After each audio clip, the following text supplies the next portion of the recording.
What's behind Israel's occupation of water? We've all heard about the decades-long conflict between Israel and the Palestinians over land. But there's another ongoing battle, the battle over water. Rights groups say Israel uses water to control Palestinians and force them from their land.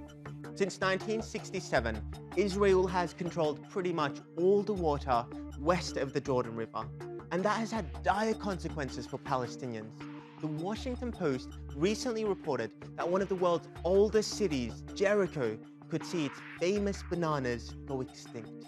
That's because Palestinian farmers don't have access to enough water to feed their crops.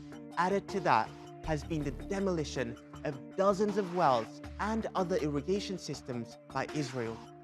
Wash structures, especially cisterns that are used to harvest rainwater, are often subject to destruction by the Israeli army under the pretext of having been built without a permit.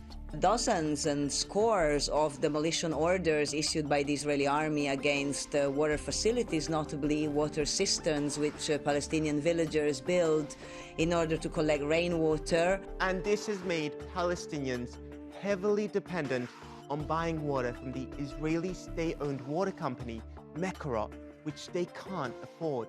Water is the elixir of life. Israel spans across an arid desert where water flows in taps, homes, irrigation systems, and industrial pipes, thanks to Mekorot, the national water company. It's precisely because Israel knows that water is the elixir of life, it wants to control it. Two of the main sources of water in the occupied West Bank is the Jordan River and the mountain aquifer.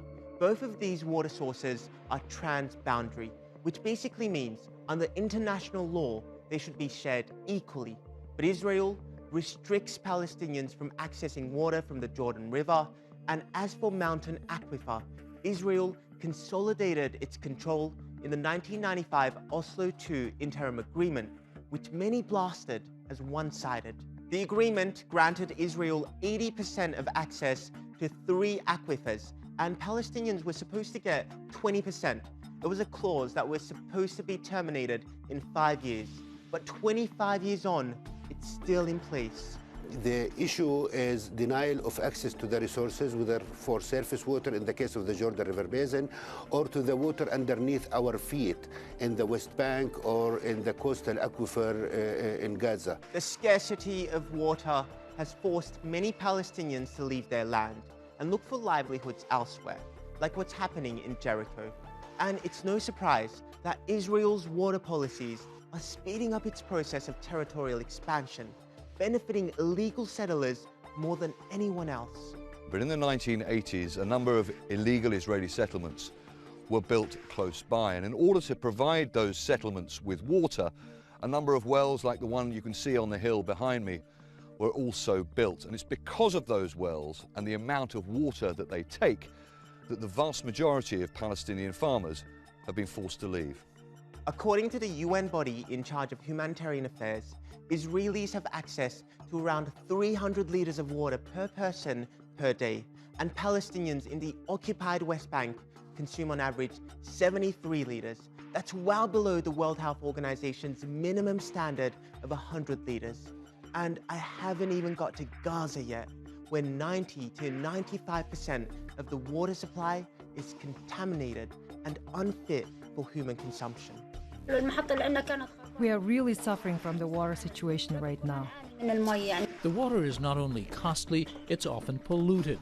The United Nations says just 10% of Gaza's 2 million people have access to safe drinking water. Last year, a UN investigator said that by depriving millions of Palestinians of water, Israel is basically stealing. But the ironic thing is, Israel is considered a world leader when it comes to water management and efficiency. It's even got a catchy nickname, a superpower of sustainability. Through a combination of recycling, conservation, and most recently, desalination technology, removing salt from salt water, Israel not only has plenty to drink, but potentially plenty to share. As an occupying power, Israel has a responsibility to ensure the dignity and well-being of the Palestinian people. But Israel's weaponization of water has had the opposite effect. and it seems to have been a deliberate plan to force Palestinians off their land.